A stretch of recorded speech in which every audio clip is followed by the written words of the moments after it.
En manchette ce soir, difficultés routières avec la première bordée de neige.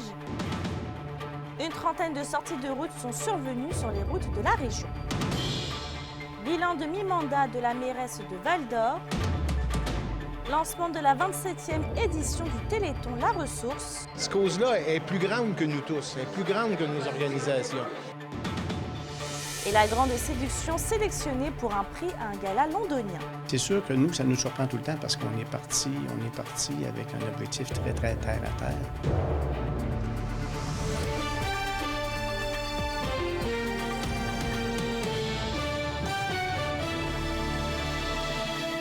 Bonsoir et bienvenue parmi nous. C'est en moyenne une quinzaine de centimètres de neige qui est tombée au nord de la région hier. La Sûreté du Québec a d'ailleurs dénombré plusieurs dizaines de sorties de route. Alexandre Cabana revient sur cette journée rocambolesque pour de nombreux conducteurs.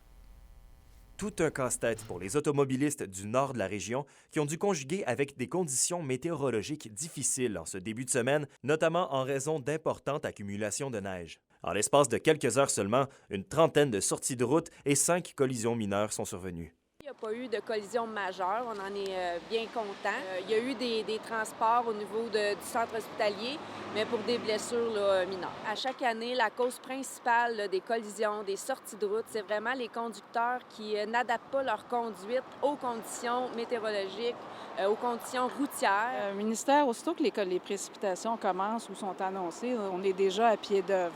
Tous les camions qui étaient nécessaires au déneigement, tous les ouvriers ont été sollicités pour le déneigement effectif. Il y a des exigences. Le ministère a certaines exigences pour ce qui est de nos travaux d'entretien, mais évidemment, les usagers de la route ont aussi leur part de responsabilité à faire. Ceux et celles qui ont toujours leurs pneus d'été risquent de trouver le temps long, vu l'état de la chaussée et les files d'attente dans les garages. À chaque année, à chaque première neige, il y a toujours des gens qui allument que ça leur prend des pneus d'hiver. Évidemment, comme à chaque année, il est trop tard. Les prochains rendez-vous qu'on peut donner sont passés de la date permise, la date légale du 1er décembre, donc les gens courent pour trouver des places. Malheureusement, il n'y en a pas beaucoup. Comme dans tous les domaines, avec la pénurie de main-d'œuvre, il y a moins en moins de techniciens, moins en moins de garages, plus en plus de véhicules. Le ministère des Transports et la Sûreté du Québec désirent rappeler aux automobilistes d'adapter leur conduite et leurs habitudes une fois de plus cette année. Quand c'est très défavorable, on évite de prendre la route. Si on doit quand même le faire, c'est de consulter Québec 511 pour voir les conditions routières, surtout si on a des déplacements d'une région à l'autre. En fait, ce qui est important, c'est lorsqu'on est à l'intérieur de notre véhicule, c'est de pouvoir vraiment bien voir, mais également d'être bien vu par les autres automobilistes. L'hiver semble être là pour rester et la balle est maintenant dans le camp des usagers de la route. La Sûreté du Québec nous rappelle qu'un constat d'infraction pour ne pas avoir adapté sa conduite aux conditions hivernales peut être appliqué. Ce dernier vient avec 110 $ d'amende et 2 points d'inaptitude. Alexandre Cabana, RNC Nouvelles, à Rouyn-Noranda. Vos réponses à la question du jour TVA. Une présentation de la Clinique infirmière Nord-Ouest partout dans la région. Nous vous offrons des consultations rapides avec des infirmières et infirmières praticiennes spécialisées et un nouveau service de téléconsultation. Contactez-nous pour plus d'informations ou visitez notre site Web. Et à la question du jour, on vous demandait « Tempête de neige, avez-vous été témoin de comportements dangereux sur les routes ?» Vous avez répondu non à 57 %. D'ailleurs, on est allé à votre rencontre pour avoir vos impressions sur cette première bordée de neige. Voici vos réponses. Là, vous êtes descendu ici chercher un balai. Oui, pas choix. Là, c'est le chemin, c'est dangereux, fait que faut balayer ça. J'ai des gants, des choses comme ça. Là. Ben oui, Je suis pas sorti. J'ai été sage. ben c'est bien ça. Ça donne rien de rouler dans la tempête. Aviez-vous vos pneus d'hiver? Oui, oui. Ça, c'est fait. OK. Votre petit balai pour la glace? Tout ça. Tout équipé. Tout équipé. OK. C'est dangereux, mais on s'adapte. Quand il y a beaucoup de neige, on ralentit. On se roule les pneus d'hiver avant la chasse à l'orniale. Puis pourquoi les pelles, là? Ah, ben parce que le matin, c'était toute de la glace, puis on avait de la misère à ramasser ça avec la souffleuse. J'ai tout été. Je sais pas où été. Là, vous allez chercher un balai, quelque chose, là? Ou... Justement, il manquait de balai. Chaque il n'y en avait plus chez nous. La campagne de financement du Téléthon de la ressource pour personnes handicapées s'est officiellement lancée ce matin à Val-d'Or. Et cette année, c'est sous le thème « Ensemble pour la cause » que va se dérouler l'événement qu'Emilia Liberté a les détails.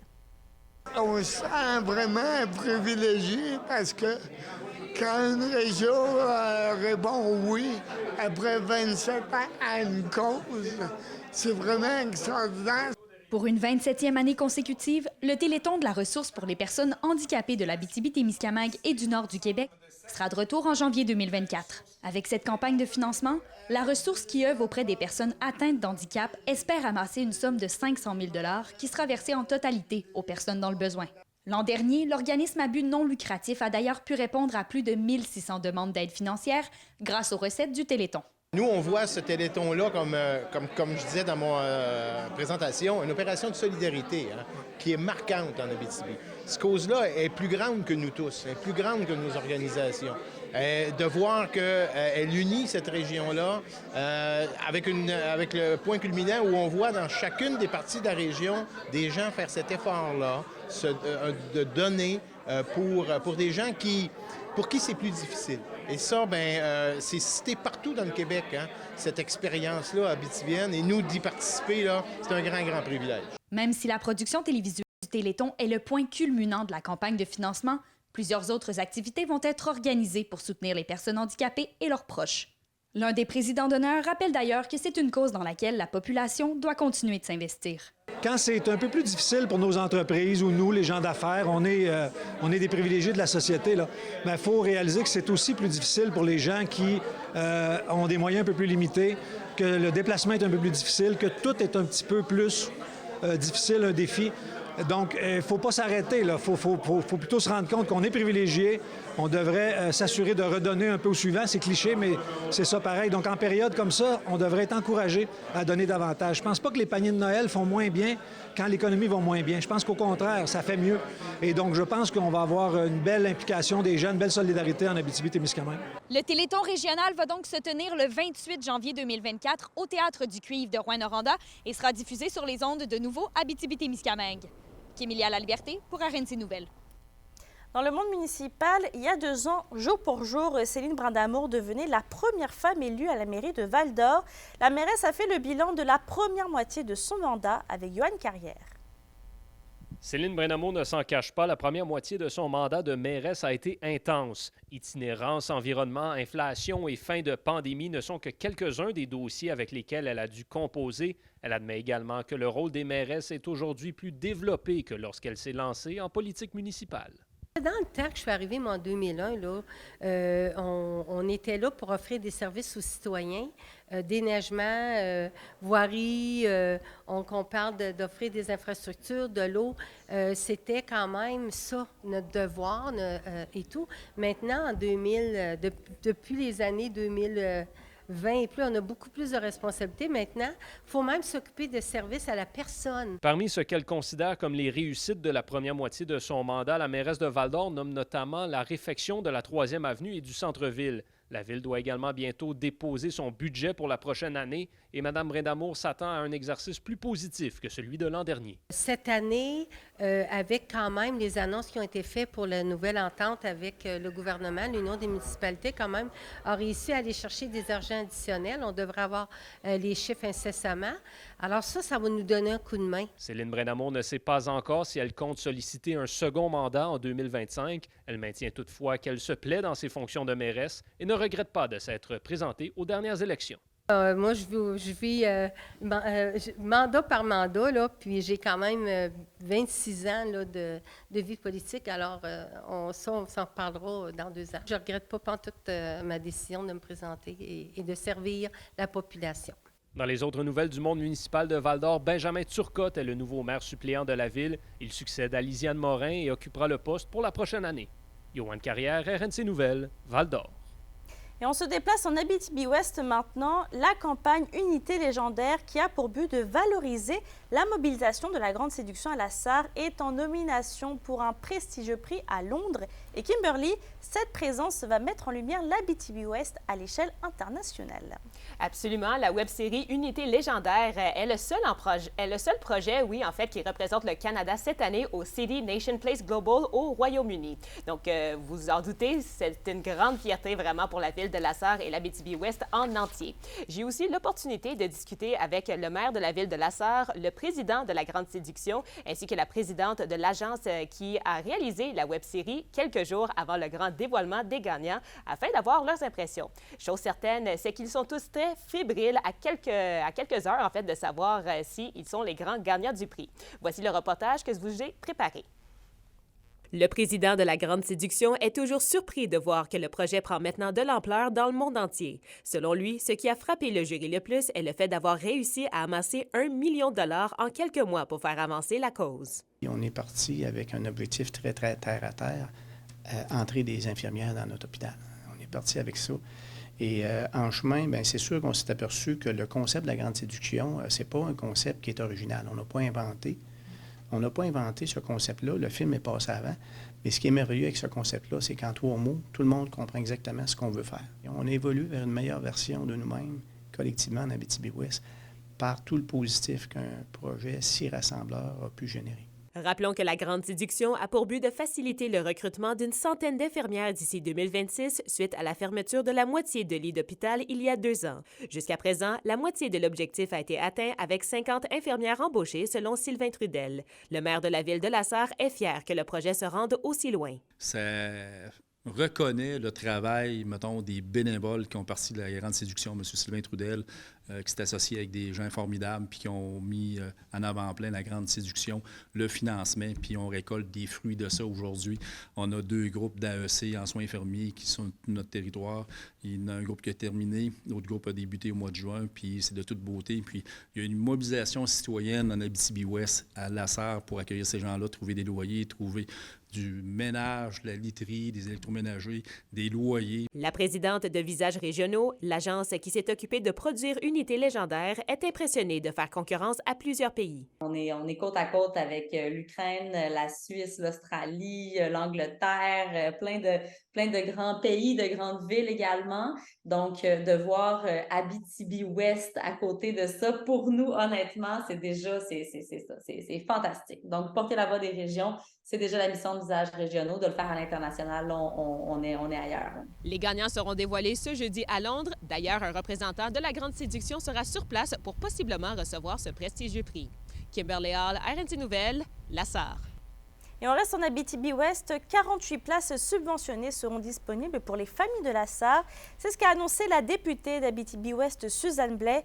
C'est donc 48 places non subventionnées qui seront converties en places subventionnées et seront offertes à la garderie Timinou chez Rosie de La Sarre. Et parmi celles-ci, 10 sont réservées aux poupons et seront converties d'ici le 31 mars 2024. On rappelle qu'en 2022, le gouvernement s'est engagé à convertir 56 500 places non subventionnées en places subventionnées. C'est un pas majeur vers la réalisation de cet engagement. Et toujours dans le domaine de l'éducation, inspire le respect. Voilà le message que le Centre de service scolaire de Rouyn-Noranda souhaite insuffler aux parents d'élèves dans une nouvelle campagne de sensibilisation. Que ce soit physique ou psychologique, l'augmentation de comportements violents à l'égard du personnel scolaire préoccupe le centre de service scolaire. Dans la première phase de la campagne, des capsules vidéo de prévention seront diffusées, entre autres dans les cinémas, sur Internet, mais aussi à la radio. On aime mieux prévenir, puis on veut faire ça de façon sympathique, humoristique, que les gens se sentent concernés puis disent « Ah oui, c'est vrai, tu sais, peut-être que ma journée n'a pas bien été, mais les autres n'ont pas à payer pour ça. » Et on a moyen de discuter en tout respect pour toujours améliorer finalement la réussite des élèves. Cette réussite-là de votre enfant, le fait qu'il va aimer venir à l'école, se fait en collaboration. Puis si cette collaboration-là, puis ce respect-là n'est pas là, c'est difficile à faire. Puis ce qui est agréable avec ce comité-là, c'est qu'on est tous les corps de travail réunis. Donc, on s'est rendu compte qu'on voyait des fois les mêmes choses, des fois on les vit différemment, mais on travaille tous ensemble vers la même vision, puis c'est vraiment, vraiment super. Et parlons de desserte aérienne, puisque à partir du 12 novembre, des vols supplémentaires seront disponibles chez Air Québec. Vous allez le voir à l'écran, les horaires ajoutés. La compagnie ajoute des vols quotidiens les lundis, mercredis et vendredis, donc de Val-d'Or vers Montréal et de Montréal vers Val-d'Or. Ça veut dire qu'un aller-retour va être de nouveau disponible dans la même journée, 3 jours par semaine. La présidente d'Air Québec, Tania Pache, affirme répondre aux besoins de la clientèle avec ces vols supplémentaires en raison d'une demande qui ne cesse de grandir. En économie maintenant, la Chambre de commerce et d'industrie de Centre-Abitibi se dit satisfaite de la mise à jour économique du ministre des Finances. Elle salue les investissements annoncés en matière de création de logements sociaux notamment.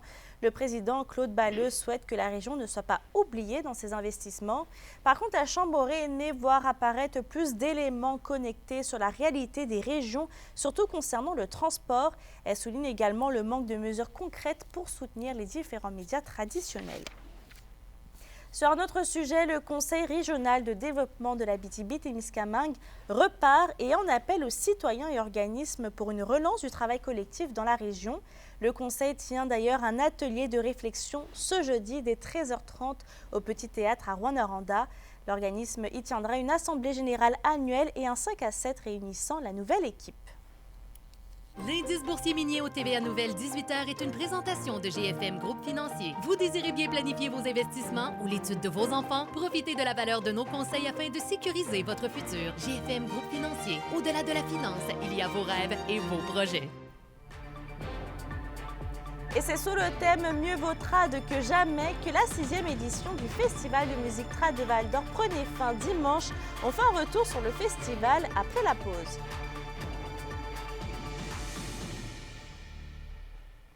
Les SADC de l'Abitibi-Témiscamingue et du nord du Québec vous présentent la bonne nouvelle économique TVA. Les 26 et 27 octobre a eu lieu le premier colloque en économie circulaire du nord du Québec à Chapin, organisé par un regroupement de partenaires chapeauté par la SADC Chibougamau-Chapin. Des conférences inspirantes ont été présentées sur les services offerts en région, les synergies développées et David Côté de Loop Mission. Près de 70 personnes ont pris part à cet événement qui s'est clôturé par une visite d'entreprise. Les SADC, partenaires de l'économie de la région.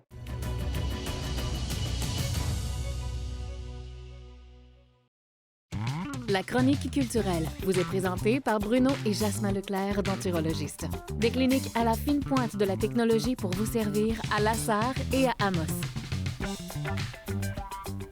Et Stéphanie, c'est dimanche que prenait fin la 6e édition du Festival de musique trad de Val-d'Or. Oui, et on a tellement eu de plaisir à giguer, mes amis. Quel beau festival qui s'est déroulé, je vous le rappelle, sous le thème « Mieux vaut trad que jamais ». Le festival a pris fin après 5 jours de festivités. Ce sont près de 3000 festivaliers qui ont pu profiter de l'événement avec une très belle programmation riche en émotions. On a plusieurs groupes qui étaient là, entre autres les 4 Charbonniers que j'adore, Paysage également, Nordique, sans oublier les nombreux ateliers tels que les Midi-Trad, les chansons à répondre et la soirée de clôture avec Elisabeth Giroux. L'organisation est très fière de son édition et tient à remercier les festivaliers en très grand nombre. Merci, merci, merci. Puis parce que merci de contribuer à ce que ce patrimoine-là reste vivant parce qu'en fait, si les festivaliers, c'est les premiers à qui je dis merci, avant même c'est nos bénévoles, les commanditaires, tout ça, parce que si les festivaliers sont pas au rendez-vous, ben ça fait pas de sens. Qu'est-ce qu'on fait? Fait que c'est eux qui donnent le sens à ce qu'on fait. Fait que merci tellement du fond du cœur d'avoir été là et d'avoir eu ces toiles dans vos yeux, puis de réaliser que vous veniez de découvrir ou de redécouvrir quelque chose. Fait que c'est vraiment un merci aux festivaliers. Et Stéphanie, un homme originaire de la région, a sorti son nouveau jeu de société qui gagne en popularité, on peut le dire. Les gens pourront même aller faire un tour à l'événement 15-2 à Val-d'Or pour rencontrer le concepteur ce samedi. Oui, il s'agit de Antoine Lefebvre de Rouyn-Noranda qui sera présent toute la journée pour l'événement. Question de nous présenter son nouveau jeu, le Romy Rami, qui est idéal, là, je vous le dis tout de suite, pour les amateurs de jeux de cartes, mais également pour toutes les générations. Sa création a tellement été appréciée. Des gens que même Renaud Bré en a fait son coup de cœur. Ça, j'en reviens pas encore. On peut même se le procurer un petit peu partout, question de l'essayer en famille pour le temps des fêtes. C'est une création qui le rend très, très fier et c'est quand même assez normal, merci. Il a osé faire le lancement de l'autre côté de l'Atlantique. Oui, en fait, le lancement a été fait en Allemagne, à Essen officiellement. Donc, c'est la plus grosse convention de jeux au monde, en fait. Donc, ça a été fait avec l'éditeur Randolph et ils m'ont invité là-bas.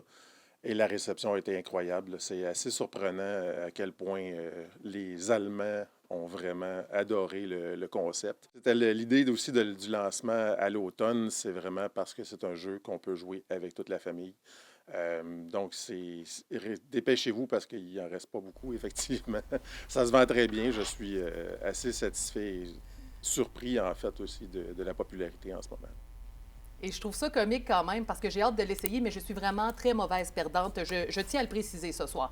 Et pour terminer, Mélissa, le programme de soutien financier au projet culturel de la ville de Rouyn-Noranda vient de lancer son 2e appel pour cette année. Les projets soumis doivent être diffusés au plus tard en septembre 2024. L'aide financière maximale a été portée à 5 000 $. Bonne inscription. Merci Stéphanie. Le tapis de neige va se conserver dans la région puisque ce soir, il y a des probabilités d'averses de neige encore une fois sur tous les secteurs. Un répit devrait arriver mercredi avec du soleil normalement partout. On vous explique tout dans un instant.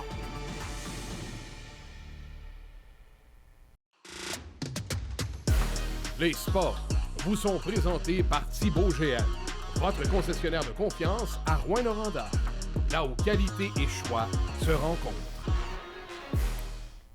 Les performances de Jérémy Langlois des Huskies de Rouyn-Noranda sont soulignées sur l'alignement de l'équipe de la semaine de la Ligue junior majeure du Québec. En 2 rencontres, le défenseur de la Meute a obtenu 1 but et 3 assistances pour un différentiel non négligeable de +6. Jérémy Langlois aura la chance de continuer sur sa bonne lancée alors que lui et les Huskies vont affronter demain son ancienne équipe du côté de Québec. Le match contre les Remparts sera présenté dès 19 h au centre Vidéotron. Toujours au sport, les Forestiers d'Amos s'offrent une victoire de 5-4 à domicile contre le Phénix du collège Esther Blondin le 3 novembre dernier. Et c'est grâce à un effort collectif que les hommes de Sean Lanou ont pu combler un écart de 3 buts, eux qui tiraient de l'arrière 4-1 en 3e période. La rencontre s'est terminée en prolongation et c'est Fred-Étienne Bernier qui est venu sceller l'issue du match avec un but à 1 minute 12 secondes de la période de surtemps. Le prochain match des Forestiers d'Amos est ce samedi 11 novembre contre les Estacades à Trois-Rivières. La météo, une présentation de Nicole Auto de la Sarre. Avec la plus grande variété de camions en région, Nicole Auto de la Sarre, capitale régionale du pick-up. À la météo Stéphanie, on a le retour du soleil qui est prévu normalement pour demain. Oui, puis je peux vous dire que ça va nous faire du bien après la grosse bordée de neige qu'on a reçue. En ce qui a trait ce soir et cette nuit, pour l'ensemble des secteurs, on a quand même là des ennuagements. Ça devrait se dégager pour le Témiscamingue vers minuit avec un minimum de -9, -14 pour l'Abitibi. Demain, comme promis, retour du soleil pour les 2 secteurs, max de -2 en Abitibi et de -1 au Témiscamingue. Il y a un aperçu pour jeudi. C'est de la neige intermittente au nord et au sud avec un maximum de 0 pour l'Abitibi et de +2 pour le Témiscamingue. Donc, on va pouvoir prendre une petite pause de pelletage avant la prochaine tempête, Mélissa. Ça va faire du bien. Merci Stéphanie. Je termine avec la 13e édition de la soirée de reconnaissance des bénévoles à Amos qui a été un véritable succès selon la ville. Plus de 415 personnes impliquées dans le milieu étaient présentes. Sur ce, faites attention sur les routes. Je vous souhaite de passer une très belle soirée puis on se retrouve demain.